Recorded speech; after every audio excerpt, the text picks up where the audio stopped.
My graduates from my school being Forbes, bag drop. Bag drop. A mic drop, bag drop. Bag drop.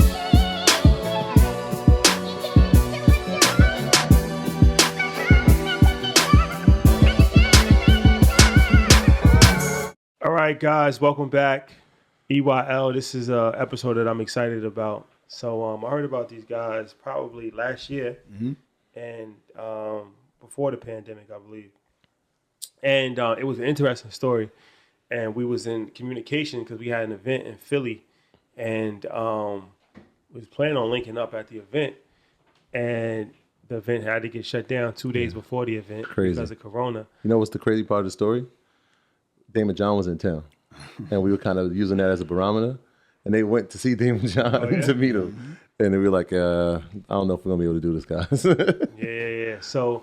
So, but everything happens for a reason. So, I got tagged in a post about a couple weeks ago, and I reached out, and I'm like, "Yo, I think now's a good time to do this podcast if you're interested." So, Aaron and David Cabello, twins grew up in many places, but currently based at right outside of Philadelphia and kind of made their name in Philadelphia. 26? Yep. 26 years old, young entrepreneurs. So they have the company Black and Mobile. So I hate to compare one company to another company. All good. We get it all the time. Yeah. So it's the Uber Eats for Black businesses. Yep. Just like that. If I can. So they're young entrepreneurs and they've created an app where just like Uber Eats, you can, or Grubhub, you can order from a restaurant. But the difference is that all of the restaurants on the app are Black-owned restaurants, right? That's correct. Well, bakeries, anything Black-owned that sells food, they could be on that.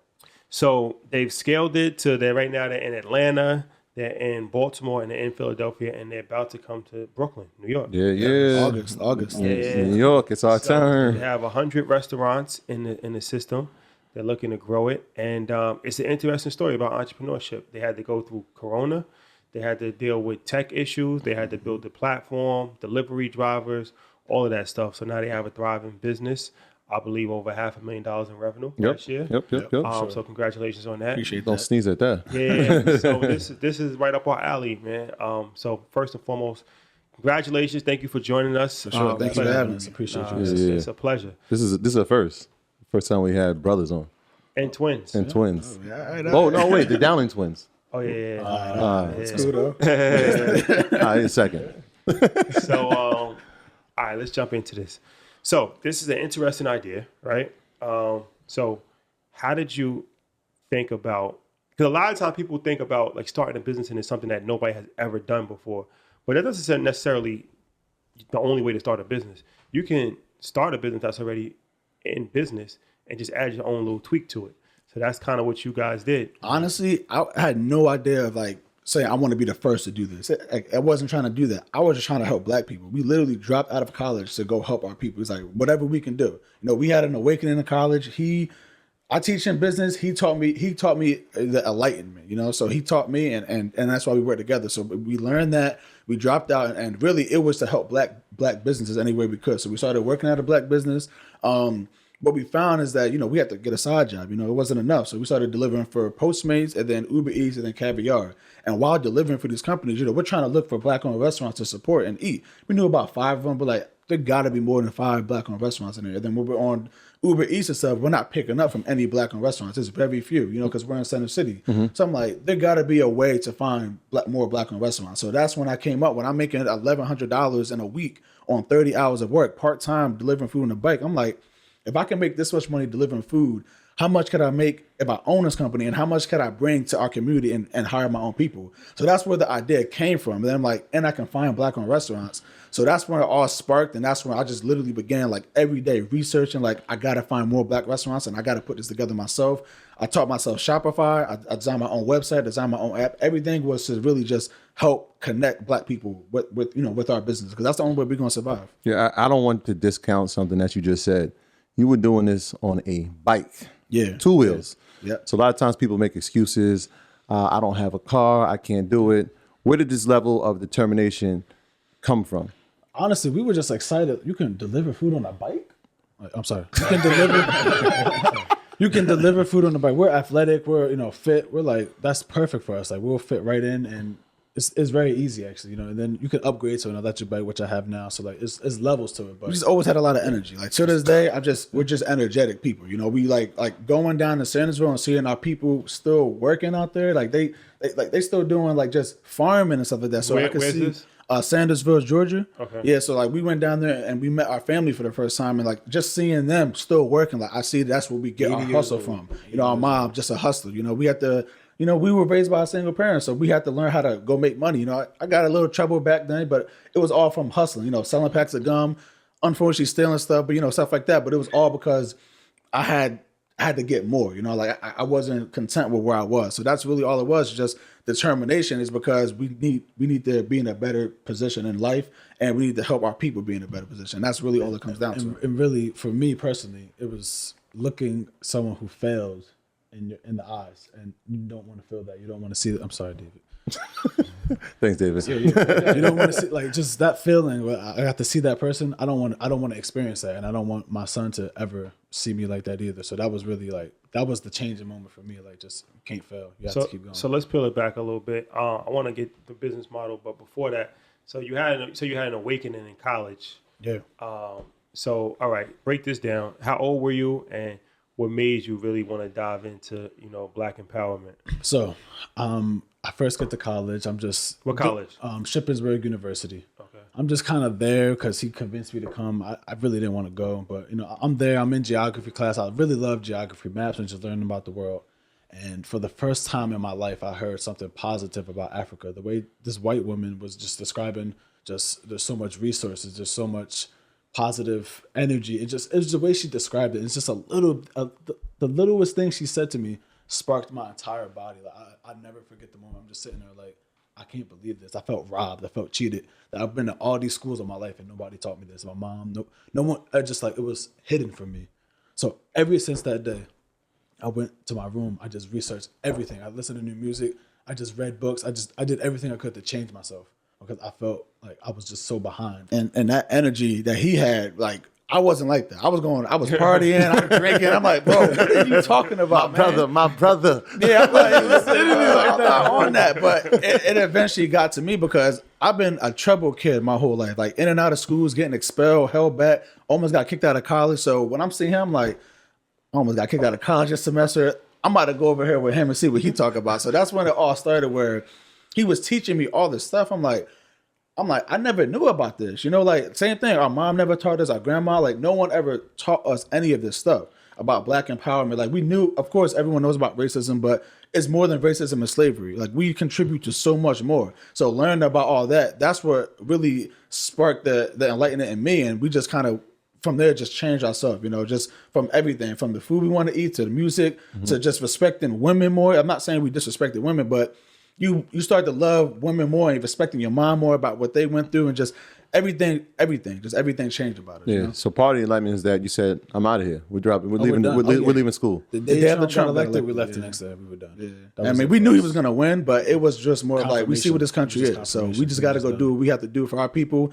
And you need to tell them about the National Guard. Tell them what happened on the National Guard. Yeah, I was going to the National Guard, and I was just trying to find money to support myself, and I just knew there was something not right about it, but I had to hear it from another Black man. And I went to this like community meeting, and he was in the National Guard. He was saying, "Look, bro, leave today. Like, don't wait." And I get back. I write. There was some instances that happened. They're spitting at me. They're very rude there. But they have to train you with that. But I had to write this paper to leave, and I wrote this huge paper and just explaining why I wanted to leave, why I don't want to do this, why I don't want to fight for you guys. All that stuff. And he comes back, he slams the paper, he says, "This Black Lives Matter shit is fucking stupid. You're dumb, you're worthless, you're never going to be anything. You're going to end up just like the rest of them." And from that point, I just shut up and just sat there and just let him just go in this rant of how you lost, just give up, it's done. So ever since that day, it was just like, it was a little more of a push to keep going. Who was this, like the drill sergeant? He was, drill sergeant. So all right. So from there, you decide, all right, you're going full-fledged with the Black empowerment, and you're working for, you take Caviar, right? Yeah. So which is like Uber Eats. Exactly. So we started with Postmates, Uber, then Caviar. Yeah. And so while you're working, you have an epiphany that why don't you just start your own business? Exactly. So what's the first steps that you did to start Black and Mobile? I designed my own website on Shopify, so that was the first step because I already knew how to do that from like the last 6 months. So I designed that, and then it was really researching the market. It took a lot of hours to like research everything that they're doing, and then coming to see like, oh, there's no Black-owned food delivery services on that level. So it was first that, and then really just starting. Like that's the major thing where for a couple months I'm like, how are we gonna do this? Trying to get restaurants signed up. No one wanted to sign up in Philly, and a big restaurant out there, she signed up and everything changed from there. People knew about us, but it was hard to get started, So getting restaurants signed up, what's that process? What's the process? Process is really just honestly go in there and ask if they want to sign up. Let's say they want to sign up, we use social media, email, but let's say they want to sign up. They really just create an application, fill out their menu, download the restaurant app so they can accept and decline orders, and that's it. So you didn't actually go in there with the application saying this is our business, or is that something that you created before you went? Like, hey, we have this business. Would you be interested? How did it work? It was kind of both. It was kind of organic and natural where I would just go in there and see if they want to partner with us. We weren't as high tech as we are now. Then we didn't have on-fleet. We didn't have anything. We were just doing deliveries, just get the address and the phone number and just type it in our GPS and just go there. Call the restaurant orders. It eventually all just got like on an application. And it's just you two on the bike. Yeah. We just ran the whole city for like a whole year just on the bike. So right now you have an app. Yeah, we have a customer app and a restaurant app. So before you didn't have an app when you first started? Oh no, we had just a website. So people would go to the website? Go to the website, order, then Shopify will ring me, then I'll just click the GPS and just go there and call them. I have to call every order in. Shopify and the people that I was using eventually on the app, because before we had the app, let's just go Shopify, they said, this is what you're trying to do on Shopify is not really possible. Yeah. So I've had people on Shopify tell me this, and then when I got on the app, that was through Shopify, they said, what you're trying to do is not really possible. So I've been hearing this the whole time, like, oh, you can't do this on Shopify. But I did it, and I sold $500,000 worth of food on there. So. Was there a limitation? Like, was there a range of how far you could go? Obviously, you're on a bike, so how did that work? We did 5 miles at first. So we were on, remember, it wasn't just average. We're not average. On a bike, we're going 25, 30 miles per hour on a bike. That's not average. So we're going fast on there. Then we got the electric bike because we're going 10 hours a day on a bike. So, we're going to give some credit to the electric bike, but, this is what we have to do on an electric bike. It's just what we have to do. So rain, snow, you was anything. On a bike 10 hours a day? 10 hours a day, for sure. When did you get the app? October 2019. Yeah, October 20. I developed the app through Shopify. Yeah, so the business was found. So it was created in 2017. We thought about it. I thought about it in 2019. It took me 2 years to put it together. Founded in 2019 in February. Black History Month. Black History Month, exactly. Very significant. Yep. Sounds like this might have been your idea. No, it was actually mine. But first year we only did 25,000 in sales. That's it. Second year we did 500,000. So that's a huge, that's a huge jump there. So of course we're trying to go on that, but it all just came from, of course, the app, developing my own app through Shopify, but just really believing in myself. I didn't believe in myself in the beginning. I really did. I'm like, there's no way we're gonna do this. Like we have no drivers, just me and him. There's no one signing up. I didn't believe I could do it. Like I said, Wallow, he helped me believe in myself. A lot of people and God really, because every time I felt like giving up, I'm done. I give up. I'm done with this. And then God blesses me with something else. Whereas it's a restaurant or something. Every time. It'd be the worst situation from funds or just the system, and then it just perfectly worked out. Man. And that was just a confirmation. What are you going to quit for? Why would you quit? So right now you still have the app through Shopify, or you have a we have a new app. So we had we still have the same app and template, I guess, with our old team, but we hired a Black-owned tech company, and they developed their own app. They developed our first app, and then we hired another company just a couple months ago, and then they kind of improved on that. So now we have a Black-owned tech company. How much did it cost you to build that app? Close to 100,000. Yeah, close to. I don't know exact numbers because we went from different teams. So, it cost a little more there, but I would say a little over 100,000. So everything's still not done. We still have a lot. Yeah, we still got a lot of work. So you start with the website, then you go from Shopify's app. Yep. And then you go to your own app. Our own app. Yep. Exactly. And is that where now you get the drivers, or drivers is that coming later?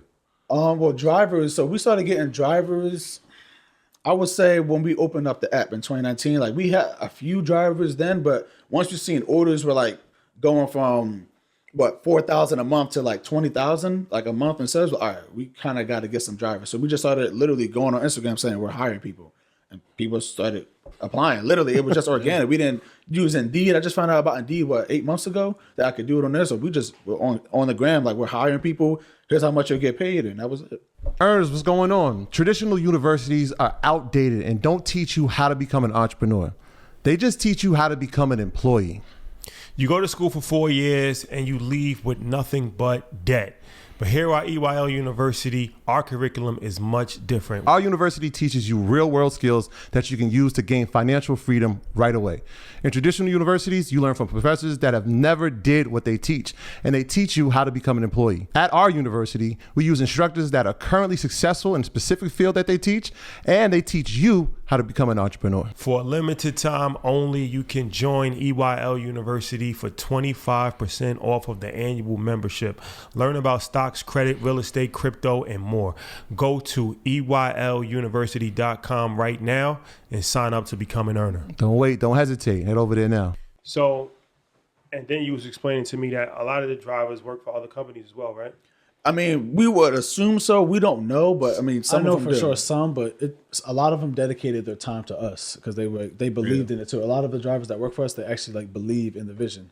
Most of the people who work, they want to help us and want to help the black businesses. So, all right. So what's the process of signing up a restaurant? You go, you get them on the app, and It's really just an application. Once they fill out the application, whether we go in person, whether we DM them, whether we email them, whether they heard it from a friend, once they fill out the application, they have to schedule a call with me. I go over the service with every single last restaurant owner, and then they fill out their menu, they download the app, and they can accept orders. And then, so you guys cut it 20%? 20%, yep. So if somebody orders $100 worth of food from Joe Blow's Fish Shack, you get 20, they get 80. They keep 80, correct. How much did the driver get?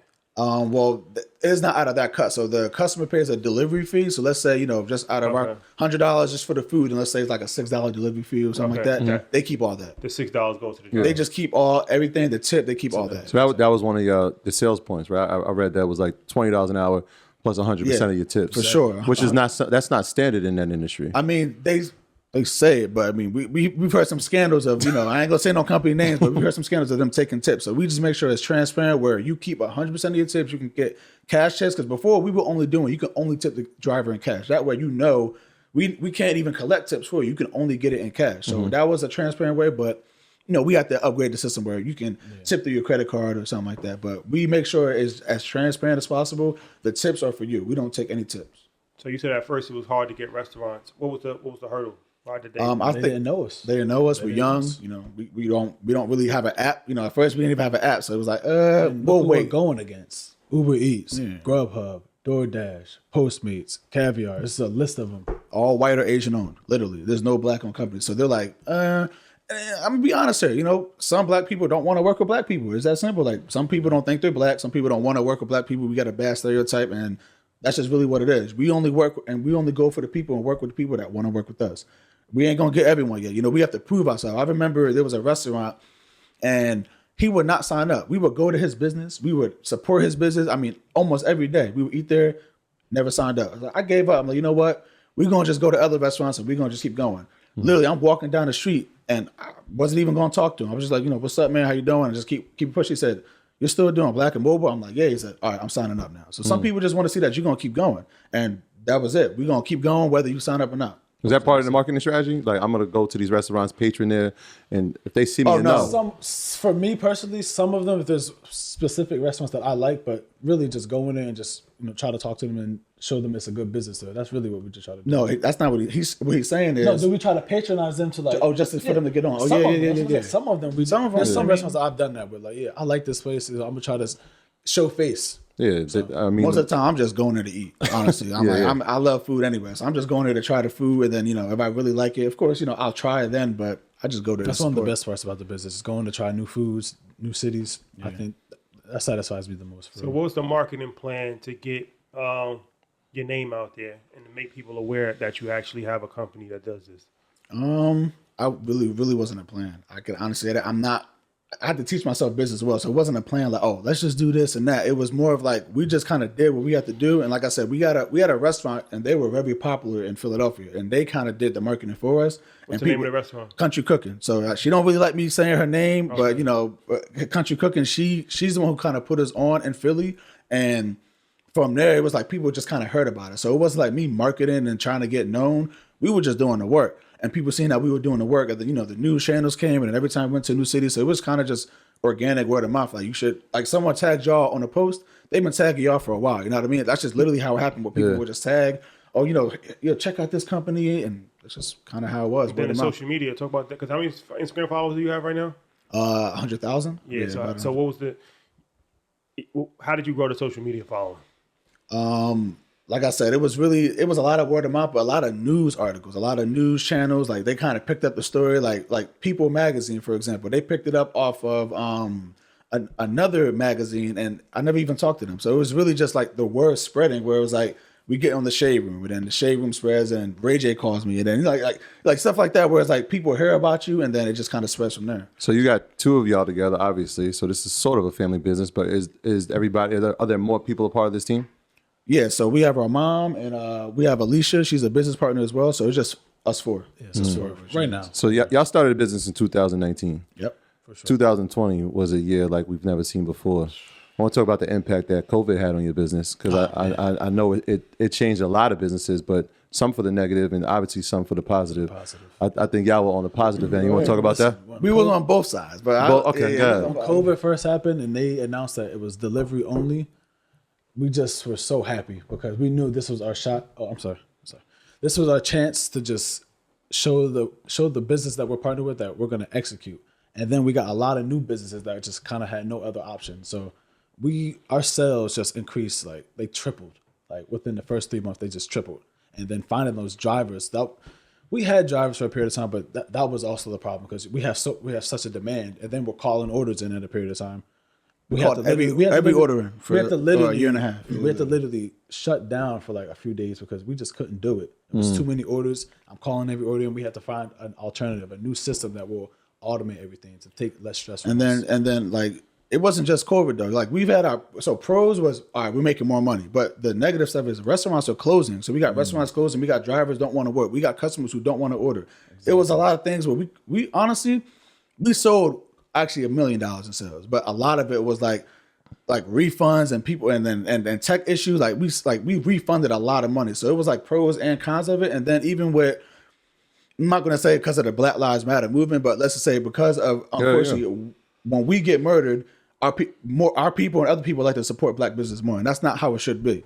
We should be supporting right now while we're alive, while we're doing not when bad things happen. So again, unfortunately, that also led to more sales and to other people supporting us. I don't like it. Yeah. It really makes me upset that it takes for us to die or get arrested or something on video to happen for us to support. You know what I mean? I'm not saying all Black people. I'm not saying all white people. I'm just saying we see more support when that happens, and I don't like that. There was more of a awareness and more of a concentrated more people downloading effort. the app and sharing. Right. It was like, I ain't never seen you order before, and you knew about us. So it was like that made me upset. But like I said, there's pros and cons to both of it.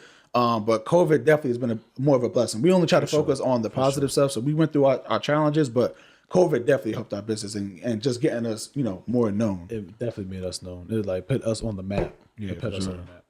So you said that you had to switch from calling in order. What do you mean calling in orders? Like talk about that. So this was my job. So order comes in. I have to, read the order. I have to call the restaurant, read the entire order to the restaurant, the size, just all the details to it. And then, for instance, say if something happens with the order, they don't have it. I got to call the customer. I got to fix it. And then I got to call the restaurant back. So I'm calling, doing all these calls. And we're getting 20 orders in 1 minute. And he's trying to call all these orders in. And then I'm coming in to help. And then we're doing deliveries. And then on top of that, sometimes, with the customers, like you said, something can happen. Like it would just be so much. We're calling in orders in and 20 orders a minute. It was just like, how are we going to do this? How are we going to keep calling these orders? Where are y'all running the business out of? Anywhere. I could be on the beach in Hawaii. I could be laying down. Yeah, y'all just like on the cell phone. Everything's on Shopify. Everything's on Shopify. Okay. Yeah. So, all right. So then what did you switch to not have to call orders in anymore? Well, so was it like June or July? Yeah, June, July. June. Yeah. So we kind of shut down the system for a little bit, tried to get things right. We had a partnership that we were gonna, pursue.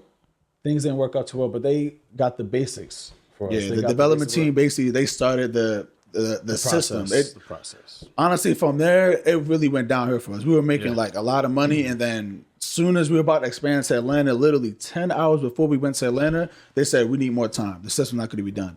More time led to 3 months of the system not working correctly and stuff like that. So although we had the feature where it could we don't have to call orders in. So now how it works is, let's say order comes in, Restaurant gets alerted and the customer gets alerted. The restaurant accepts it, and now we don't have to call the order in. So now everything goes through there, but it was a process to get there. You know, so electronically they get notified. Exactly. And so that way you're not calling the order in. That's the whole. That's what we want to get to. Where we don't got to touch anything and everything. They accept the order, they send it, they mark it ready, and they send the driver. So you said that took 3 months to get that app ready. Unfortunately, the technology, yeah. And it wasn't even working right even after that. So that's why we eventually had to fire that team, bring in a new team, and now everything's working perfectly fine. But you know, we lost a little over 500,000 because that was the biggest from last July till now. That was the biggest challenge in business that we went through. Yeah, talk about that losing 500,000. We still trying to cope with that right now. Yeah, man. Listen, we still trying to cope because like just imagine everything going well. You're seeing everything go well. You're making a bunch of money. Like I'm able to pay him, I'm able to pay everybody. Got new employees, and then everything just shuts down. We got drivers quitting because there's no more orders because people can't even order. Like I can see like a couple of tech issues, but people can't even order. We can't even take payments. So it's like losing all that money. It definitely hurt. But you know, how we made a comeback honestly was just, you know, we went through that. But Pepsi came in. Pepsi helped us. We got a partnership with them. Their whole goal is to bring in $100 million into Black-owned restaurants. So we're kind of like the perfect partner for them. We only deliver for Black-owned restaurants. You know, we can help them get access to that. So that kind of helped us a lot. So Pepsi steps in after the George Floyd and all the social injustice. Yeah, that was around December, January of 2021. Because a lot of times we hear these companies saying that they're going to make these initiatives happen, but this is y'all a living testament that it actually did. Oh no, seriously, I'm gonna be transparent. Like it changed my perspective on like just like corporations a little bit. You know what I mean? I'm not saying all of them are good. I'm not saying it's not I don't know. I'm just. From what they've showed me, I have a different perspective on how corporations are with other businesses. If you have the right movement and the right goals. Yeah, it's just different. So, all right. So talk about the expansion. Atlanta was the first city that you moved into? Detroit was actually, we expanded there in March, 2 weeks before COVID. And then we actually had to close down because it was just, there was nothing going on. Everyone shut down. We went from like 28 restaurants to like 5. Literally because of COVID. So Detroit was first, and then we came back to Detroit, and then we went to Atlanta in July, and then we went to Baltimore in November. November. So how did that work as far as going to the first? Yeah, Detroit didn't work. Atlanta did work. Atlanta was working, but remember, everything went bad because of the tech system. So Atlanta, we never really got to see in the beginning. We had so many like celebrities and NFL players trying to support us, and no one could support us. So that's what I'm saying. We took a loss there. Okay. Baltimore, we took a loss there because you know the system was kind of just starting to get back working. This is the thing. This is what it wasn't a loss all the way because it was like a test trial. It was like a way for us to just get into the market, see the restaurants that are interested, and just learn. And then we had the challenges, but 2021 been a lot better, you know, like with the system. We're going to bounce back much stronger. We'll be able to go and rekindle the partnerships with these restaurants. When you're moving to a different city, because I know you said that you went to Atlanta, you went to Detroit. Yeah. What are the things from a logistics standpoint are you trying to find to make sure that it can work? Obviously, you need Black-owned restaurants, but are there other things that you're looking for when you move to a city? Honestly, I would say, of course, we need to see people that want to order. You know, like on our social media page, you know, we kind of see the demand there. Like, all right, well, who's, you know, where's the apps coming from, the downloads coming from? You know, who wants to support us? So that's always a way. But honestly, I'm confident that wherever city we go to is going to work because people all over want us out there. You know, so logistically, you know, of course, restaurants is the only thing that matters. Like once you get the restaurants on board, people will support, and drivers. That's before even restaurants, because we can get all the orders we want, we can get all the restaurants signed up, but if we have no drivers, and you know that's why number one was fixing the driver situation, and then now we'll be able to expand to any city we want to. What I love is that you guys have a niche, right? Like when we live out here in White Plains, and it's like if I want to order West Indian food, I got no chance. Yeah. I was about to say, like, it's kind of in the middle, like nowhere. I'm like, chill. Don't give up the GPS. West Indian restaurant right down the street. What are you talking about? It's like one, and if I don't do that, it's Golden Crust. But sometimes, if I want like Kingston Bakery, I can't. They're not going to be on Uber Eats, right? If I want to have Rockatone or something like that, it's not going to be on Grubhub. So the fact that y'all are focusing on these people, I think it's incredible. And we go 10 miles, so even with people like within 5 miles. I'm not gonna say all the services, but a lot of them only do 5-6 miles. So we do 10 miles to make sure that, it's gonna be a little more expensive, but we're gonna try to get it to you. We're gonna try to get the restaurants even more customers. So if you're like 8 miles away, you can't get to it. When you hit 10 miles, 15 miles, anyone could really support you. Mm-hmm. Exactly. So how many restaurants do you try to have in a city? Like, what's your goal to have in a city to be like successful in that city? I would say just to be successful in the city, I would say 30. If we get 30, 40 restaurants in there, and then honestly, we don't have to do that many orders per month. Like just at 2,500 orders a month, we can be making like 20,000 profit a month. You know what I mean? So it ain't like What's the profit? 20,000 profit a month. So it ain't like, it's really all about the order totals. Like we can have 100 restaurants and they all can do an order. That's not that good. It's all about the order totals. The more orders we do, the better. That's really all it is. So was there ever any hesitation as far as pigeonholing yourself to just Black-owned restaurants and not having it for every single restaurant? Not at all. We heard that so many times, money is green and don't limit yourself, but that's not what we're doing it for. If you want to go support someone else, there's other food delivery services out there. We're just focusing on Black-owned restaurants because we literally make everything. And I could probably put y'all on to some Black-owned restaurants in your own city. Like me as a 26-year-old, I should be able to, even as a man, a Black man, I should be able to know where the restaurants are. We know where everyone else's businesses are, but we don't know where ours are. All of them. So again, there's some people that do, but I don't really care about, well, this is what I want to eat tonight. This is just not the service for you. Black people make everything. If you can't find something on here, I'm sorry about that, There's other delivery options like for the Chinese that they use. They only deliver for Chinese restaurants. There's literally a service out there right now Chinese food. and a one for Puerto Rican people where they only deliver for Hispanic restaurants. So we're just doing the same thing. That's what's up. So on Fleet, I love On Fleet. change your business. I love On Can you explain to the audience what that is and how y'all benefit from using it? So On Fleet it's just amazing. We met them at a delivery conference, and I literally was almost in tears when I found out about it because I was set on making my own On Fleet. I'm like, this is what we need. I'm going to make my own On Fleet, and I found out about What's On them. Fleet? What is On Fleet? Oh yeah, On Fleet. On Fleet is a dispatch system. So what it does is it provides you a driver app. It'll let you just really see the location of all your orders, like whether you're doing on demand, whether you're doing weed delivery. You can do anything on there, but it really lets you see the map, make a route for the drivers, and everything is organized. So it really just like a optimization system and a delivery solution, for your business if you're doing a lot of deliveries. So it's just been the biggest blessing for our business, literally because we were kind of unorganized then. We didn't have a driver app. We didn't have any dispatch. Everything was going through Shopify. So that just made everything a lot more simpler. And we're going to continue to use On Fleet until we build our own custom, solution. But On Fleet, I recommend that to anyone that's using anything with delivery. Weed, anything. The customer's transparency. They can they feel more safe using that because there's text messages, tracking systems. It just makes them feel more comfortable to use your service. Dope. So 55% of your restaurants are women? Yeah, a lot. Black women support us more than anything. Not even just the restaurant, just Black women in general. Yeah. They just support us more. Again, no shade to Black men or anybody else, but Black women, they really support us. But that's almost like a 50-50 split between. It's not really a bad breakdown, but it's like most restaurants are, in general, are owned by men, but the majority of your restaurants are owned by women. Yep. Why is that? Is that just do more Black women own restaurants than Black men in your case study?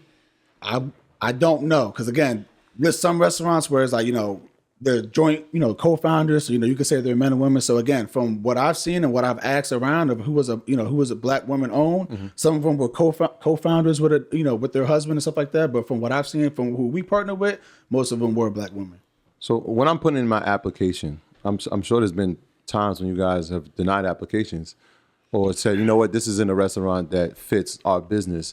Yeah. What are the things do I have to have if I'm a restaurateur and I'm trying to be on Black and Mobile? Brick and mortar. Okay. You have to have a brick and mortar. You can't be out of your apartment or anywhere else. You have to be at a location that's safe for people to come pick up food.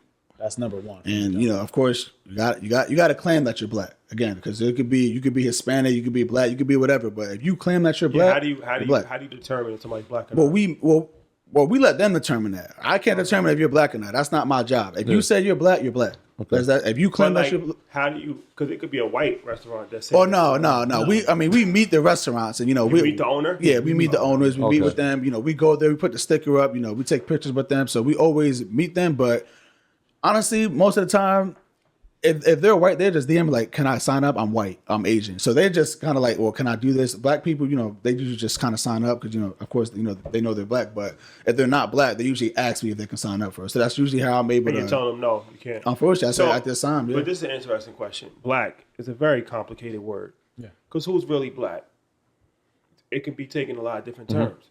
So is this black African American or is it black just skin color, which would include Caribbean, African, Latin African. Afro, Latino. It includes everyone. If you claim that you're black, again, we partner with mostly African American business, but of course we're gonna deliver for Jamaican owned business and African restaurants. I mean, if you know the goal of what we're trying to do, and that's circulate the dollar, and it's for the black community. Yeah. So if your skin is brown or black, or like light skin, it doesn't matter. I don't. What I'm saying is that because nationality is a big thing, especially here and like in New York, like. It's a very this is a complicated conversation, but you got Dominican, Dominicans. Shout out to all of my Dominicans uptown. Some it's just this what it is. We gotta be honest. They'll be darker than Akon, but they won't say that they're black because they say that they're Latino. That's what I mean by that. If you could be the blackest person, but if you say you're not black, then you're not black. Like it's up to you to make. I'm not judging on who's black enough and who's not. I don't care. You could be light skinned and be blacker than, in the mind. You could have better intentions for black people than someone who's dark skinned. So it doesn't matter to me. It's more about your mindset. And if you claim that you're black and you want to work with black people, then you're good. You're good by me. All right. So these are the qualifications. So I gotta have a brick and mortar for sure. Yeah. I gotta identify as black. Is there anything else?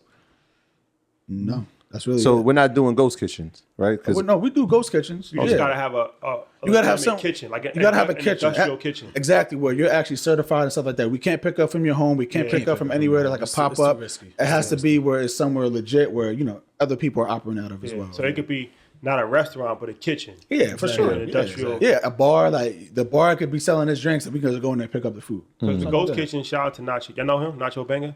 Yeah, yeah. That's our guy. Yeah.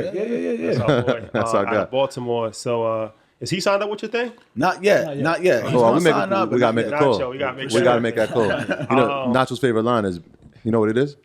Black support better than child support. I know he did. He did say that. It's a banger for real. He been saying a lot of stuff. So I was thinking, wait, hold on. Let me think about that. We're gonna make a call. Yeah. But so he's the one that really put us on the ghost kitchens.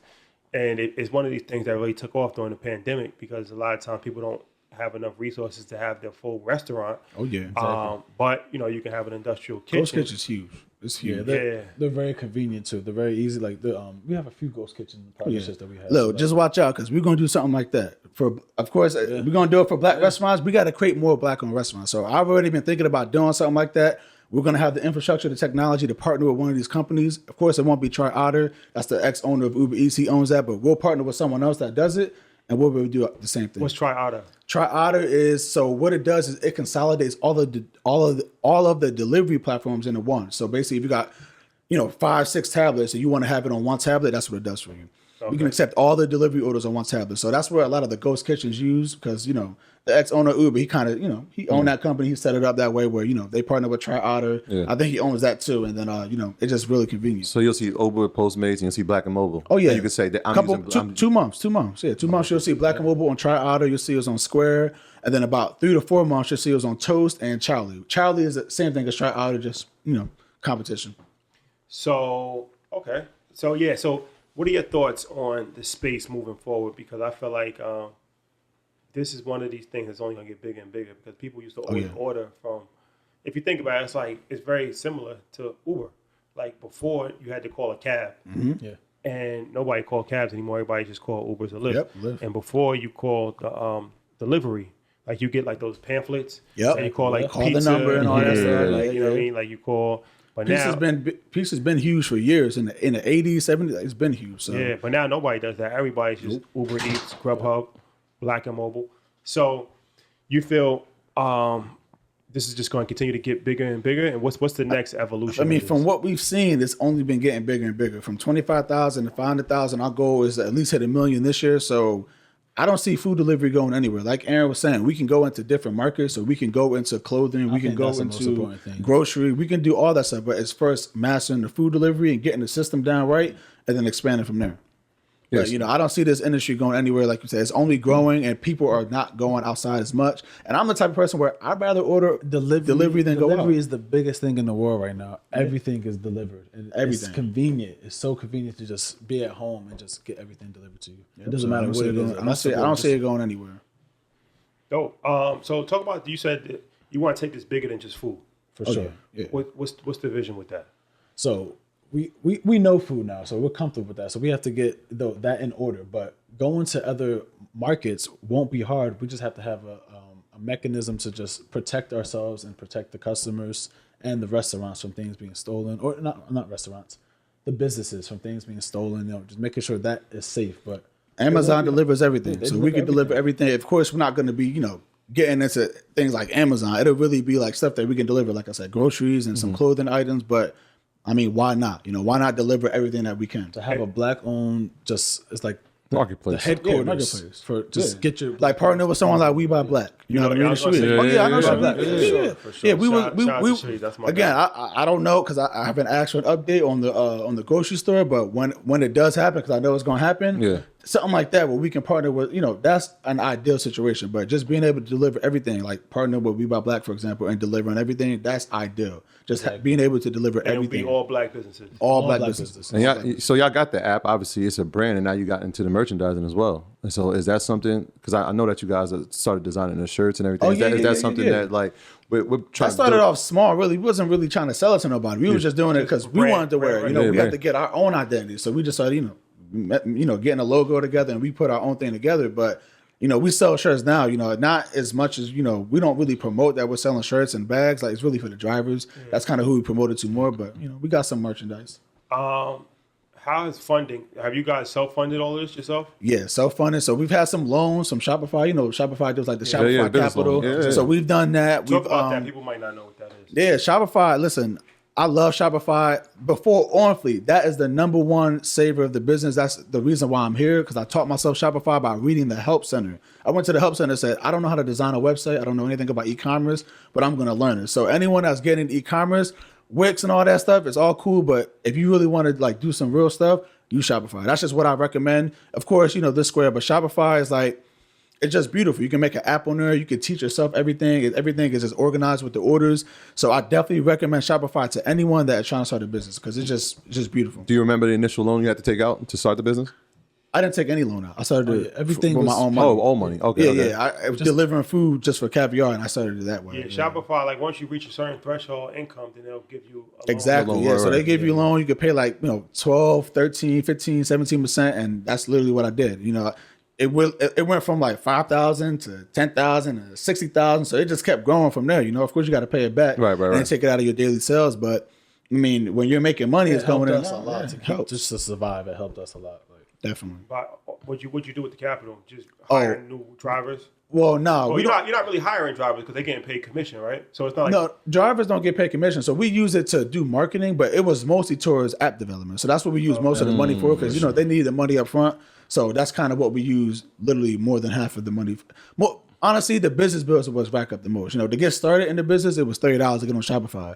And then from there, it was like $100 on Fleet. So it wasn't even much to start the business, but those monthly bills pick up. The technology. Oh, yeah. As you keep growing, The it more picks orders, the more it costs. up. Yeah. Servers and all that stuff, it starts to pick up.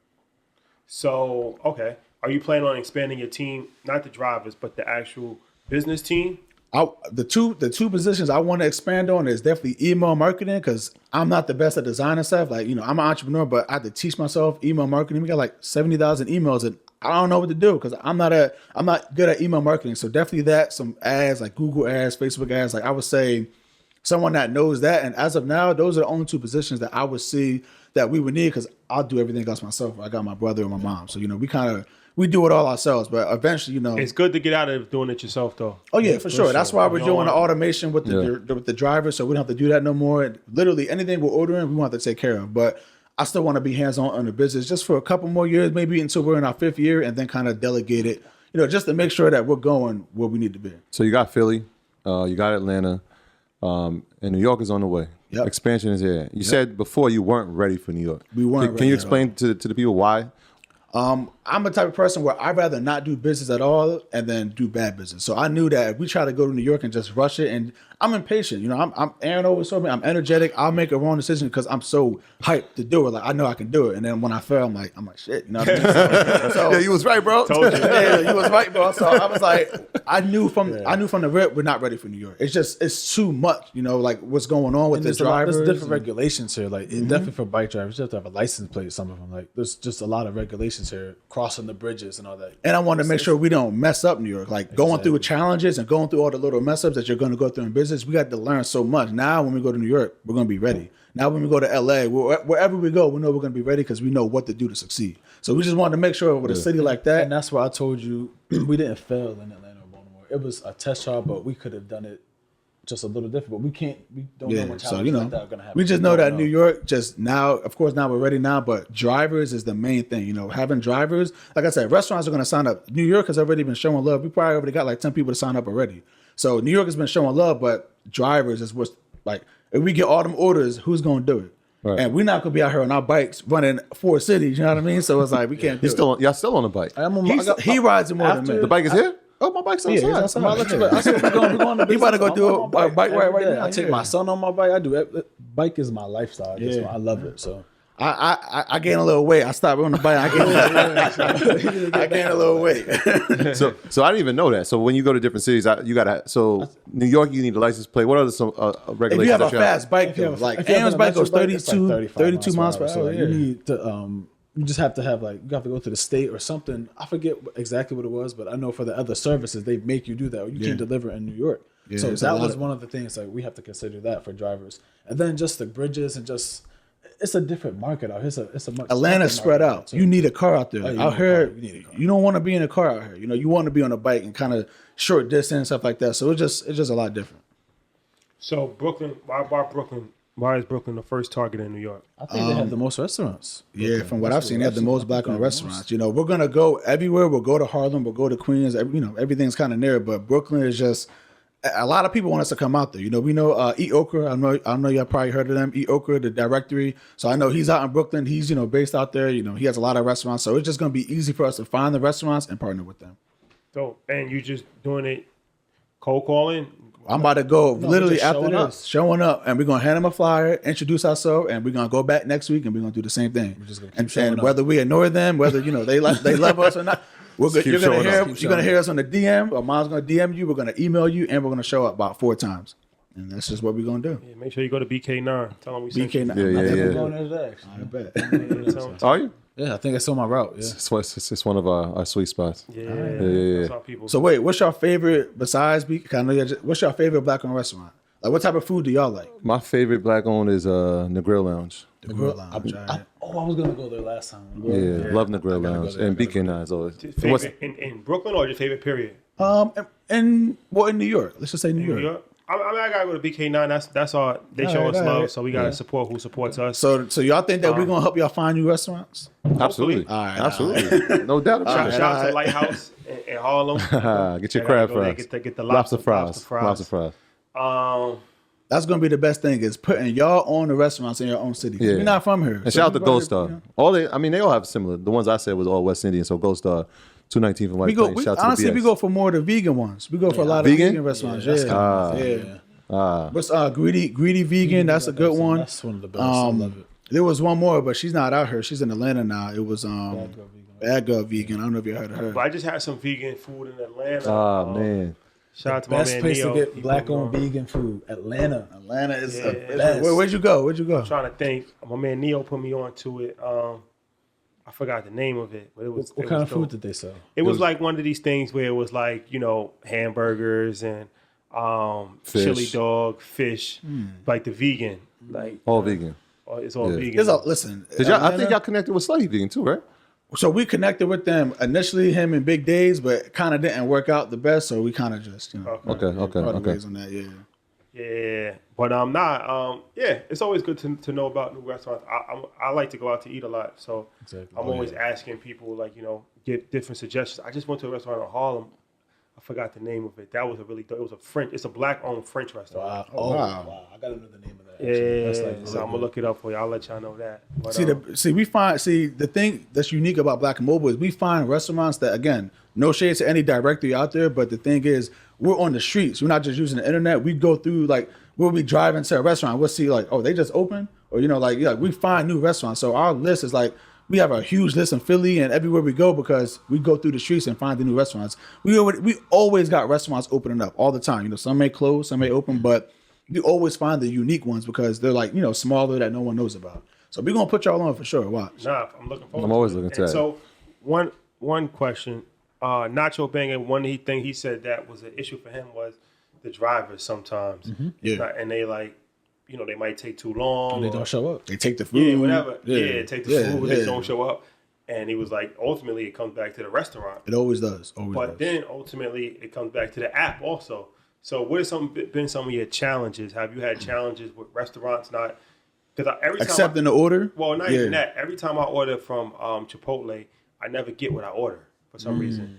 So I don't know if it's the restaurant That's or the if it's restaurant the not driver training the not people. picking up the right food. No, I don't know. They're not training the people the right way. They're not reading the order. They're giving you guys the wrong food. So have you guys had issues with drivers, restaurants? Like, what's been some of your challenges? Yeah, we have those issues. I mean, we don't. So here's what I'll say about drivers. And again, we're kind of strict when it comes to the driver stuff and eating the food. We tell them straight up, if you take the food, you're fired on your first offense. We don't. We have a zero tolerance. They like literally eating people's food. Oh, we have never had that happen one time in 2 years. Taking it, and then they're making it a elaborate excuse of what happened. So is there any insurance for that? Like, what do y'all do? Like, y'all offer a free meal, or y'all pay for the Yeah, meal? we pay the restaurant. We have them make it again, so we got to So pay let's for talk it again. about this for a minute. Like, this bigger than just Black and Mobile, just the industry. Yeah. Why would somebody do that? Why would they take somebody's food? They're hungry.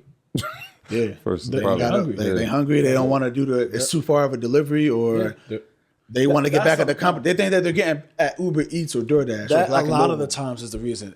They accept an order and then it's too far for me. I don't want to go, so I'm just gonna make an excuse and eat the food. And they also don't understand that when you take the food, you're not hurting Uber Eats. They think, oh, well, Uber Eats will pay for it. It's okay. No, that restaurant is suffering too. That's the reputation. They're not getting the money. Like, we always tell restaurant owners, I always tell them on the phone, we represent you too. So it's not just, oh, we're gonna, you guys are on our platform and that's it. We're representing you, even our drivers. So when we deliver to a customer, even if they get their food, if they're rude to you, if they just leave it, like everything that we do represents you. So you got to check the driver too, though.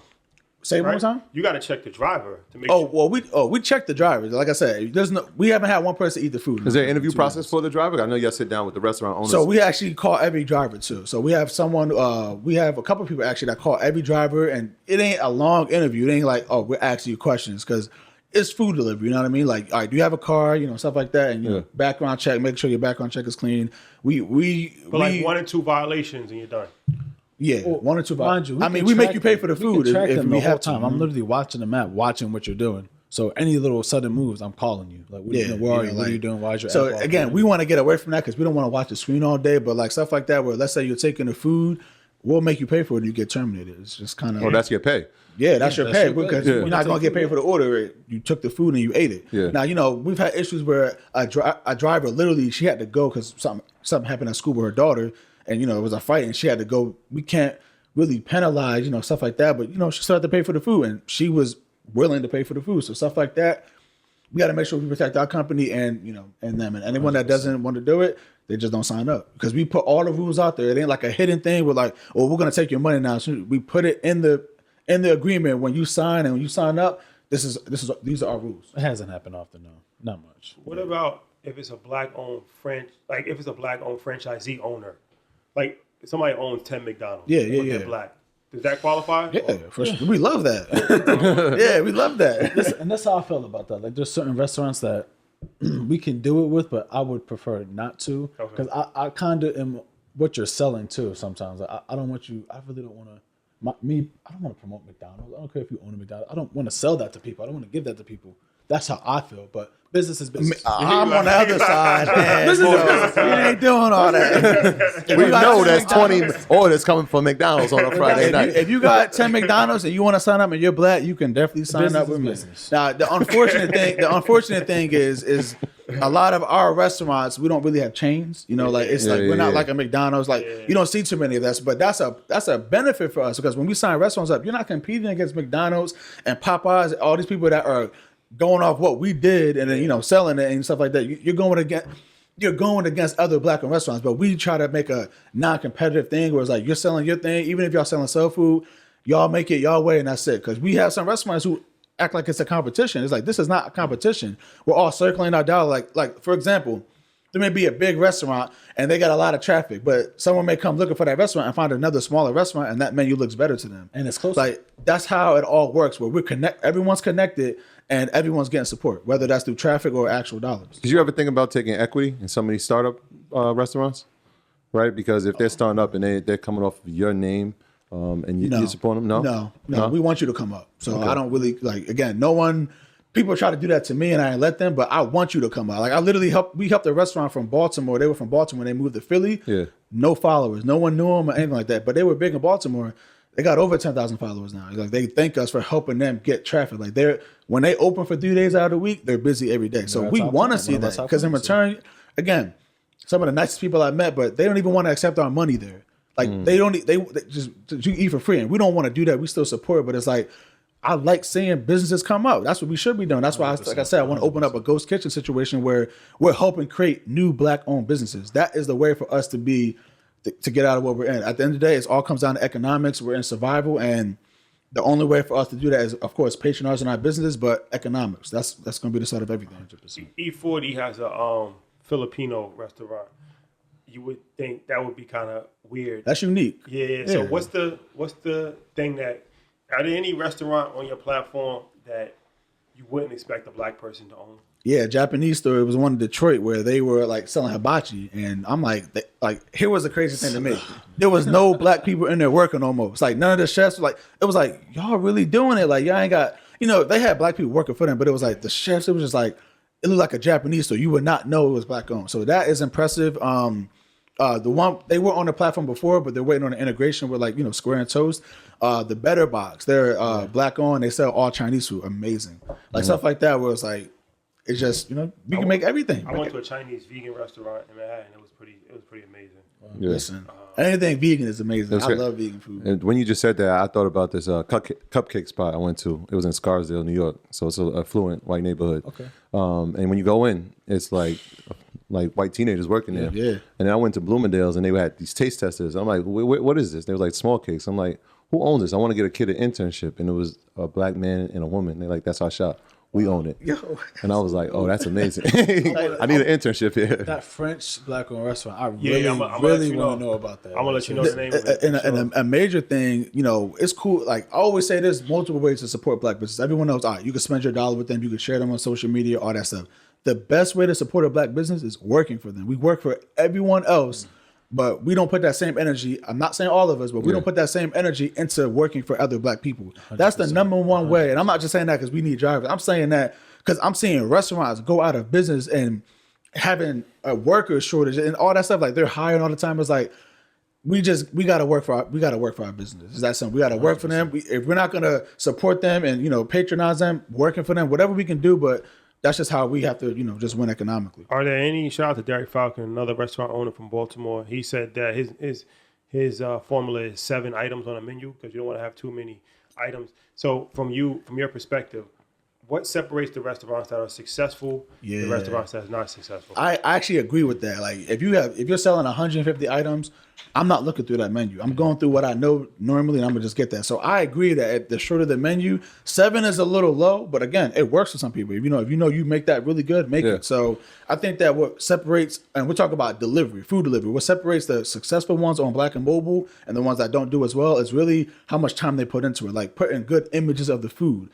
People they don't want to see a logo. They don't want to see just a blank image. They want to see what the food look like. They eat with their eyes first. So when they go to the app, like, oh, damn, that look good. Like, I want to order that now. So that's the first thing they do. Telling the people about Black and Mobile. There's restaurants that we've had, it's like Black and Mobile don't exist, but we're partnering with you. But Uber Eats exists and all, exactly. It's like we're like the low key under the table one. It's like, so if you want to be successful, you got to let people know that, you're on Black and Mobile, but it's really just about the presentation and how you look on the app. And that's any food delivery service. If you got good images on there and the prices are right and, you're not going up 40% on the pricing, that's just how you be successful. And this is not every time, but a lot of times your food just has to be good. Like there's going to be restaurants that you're just not making good food and no one's going to order from you. Unfortunately, listen, I've tried some bad food before. I ain't saying no names, but just how it is. Everybody, don't cook the same. There you have it, ladies and gentlemen. Better than child I support. appreciate y'all brothers, man. Troy, any other questions for them? Nah, man. Everything you're saying is the epitome of what we're doing. So I'm glad to see two young brothers, literally brothers, on a mission that's similar to what we're doing. Because we're trying to highlight black businesses, and y'all are doing it in the field that we love the most, man. Black people, we love our food. It's the best. We love I our food. appreciate y'all It's for having us on, man. Yeah, Seriously, like I said, I knew about y'all for a while now, and I told myself we're gonna get on there. So I'm glad that my brother joined me because he's always so nervous. But you know, again, I appreciate y'all, and like I said, we gonna deliver to y'all personally when we open up in Brooklyn. Whatever restaurant y'all want, let us know. And we're going to get a picture of this bike when we go outside. For sure. I was actually about to ask that. Let's get a picture together. Sure, Yeah. man. What would you like to leave the people with? Tell them your social media, website, app, all of that stuff. Yeah, so you can find us. We're big on Instagram, but you could just Google Black and Mobile. But on Instagram, it's Black and Mobile, Twitter, Black and Mobile, everything Black and Mobile.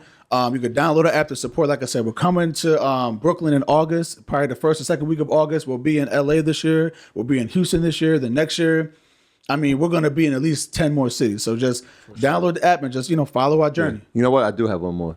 So that is here in the United States. But I know we have a bigger vision to touch the continent. For sure. You want to talk about that a little bit? Yeah, I mean, we definitely want to get to like places like Haiti. We want to get to Africa, whether that is South Africa, whether that's Ghana. Everyone's accepting of Black Americans out there, and I mean, we need to be. Honestly, my real goal is to try to get some people back to Africa and make sure we all can work together. But wherever we are, as long as we work together, giving up, some of my profits to some of these places. We have to really do a lot of work. It's not just about food delivery at this point. Like, that's the business, but we really got to do a lot of more work with schools and hospitals. Like, we're the hospitals, we own it. It's just so much that goes into what I'm doing this for. So that's the real. Yeah, I could imagine when you go to a country where it's predominantly black, and we don't own nothing out there. It's like, that's just making real change like that. Like, not just food delivery. That's minor. I want to make real change. I want to have my own airlines. I want to be able to move black people wherever we want to and circulate the dollar. It has to circulate more than 15 times. Because that's what we was doing before. So that's the ultimate goal. But it's all going to start with food delivery. For sure. I appreciate Powerful. it. I appreciate it, man. Much continued success to you, brothers. Appreciate man. you guys. Glad we got a Really chance to get this done. Make sure you support the app and support everything that they have going on. Great energy. And I'm looking forward to see your journey in the next couple of years. For Appreciate sure. that, man. For real. Thank you. Support black businesses. That's it. As Nacho says, black support is better better than child support. It's a Shout out banger to my for boy, real. Nacho banger, man. Troy, housekeeping item? Yeah, shout out to everybody on patreon.com. Our Proud to Pay program. Obviously, tier 5 members, you have access to EYL University, the #1 place for everything in the world of business. Everything, man. We shout out to all the 9,000 plus earners out of there. And shout out to everybody that's supporting the merch. We got some summer items out there, y'all. We got some summer items there, y'all. I told you, it's earnings season. It's always been. It's always our season, y'all. So appreciate y'all wholeheartedly. Yes. Thank you guys for rocking with us. We'll see you next week. Peace. Peace. All right, guys. Appreciate it, man. Oh, we'll do it. We'll do it. Yeah. My graduates from my school being Forbes, bag drop. Bag drop. A mic drop, bag drop. Bag drop.